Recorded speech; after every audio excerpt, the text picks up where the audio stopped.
চলুন এবার নজর রাখা যাক আলিপুরদুয়ারের তপশিলি উপজাতিদের জন্য সংরক্ষিত মাদারিহাট বিধানসভাতেও। সেখানে আজ ভোট গণনা রয়েছে। আলিপুরদুয়ারে ইন্ডোর স্টেডিয়ামকে একেবারে মাদারিহাটে গণনা কেন্দ্র করা হয়েছে এবং তা নিরাপত্তা ব্যবস্থার মাধ্যমে মুড়ে ফেলা হয়েছে।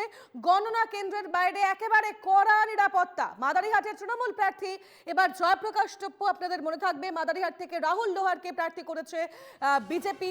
কংগ্রেসের তরফে প্রার্থী হয়েছেন বিকাশ চন্দ্র মারি এবং বামফ্রন্ট প্রার্থী পদ্ম ওরাও আরএসপির তরফ থেকে লড়াই করেছেন তারা।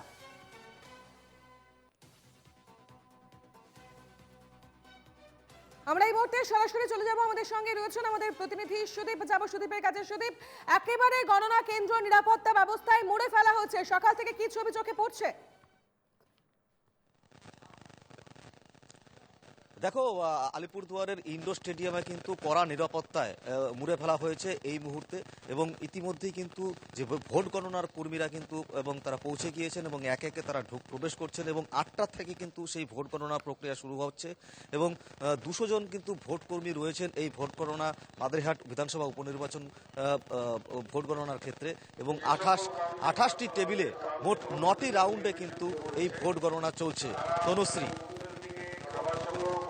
ঠিক ছবিটা দেখতে চাইবো এই মুহূর্তে সুদীপ। মানে যে আমরা দেখেছি গতকাল থেকে একেবারে রাজ্য পুলিশ এবং কেন্দ্রীয় নিরাপত্তা বাহিনী গোটা জায়গা কড়া নিরাপত্তায় মুড়ে ফেলেছে। সকাল থেকে ছবিটা দেখতে চাইবো, কারণ আর কিছুক্ষণের মধ্যেই ভোট গণনা পর্ব শুরু হবে। সেক্ষেত্রে তারা কতটা সতর্ক, গোটা বিষয়টি কিভাবে নিয়ন্ত্রণ করছেন সেই ছবিটা দেখাও।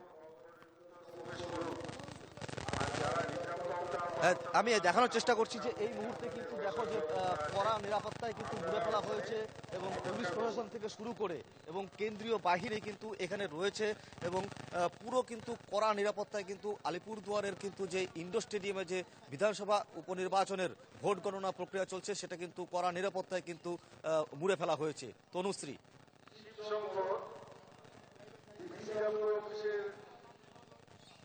একেবারে ধন্যবাদ সুদীপ, তুমি নজর রাখতে থাকো, পরে আবারও ফিরবো।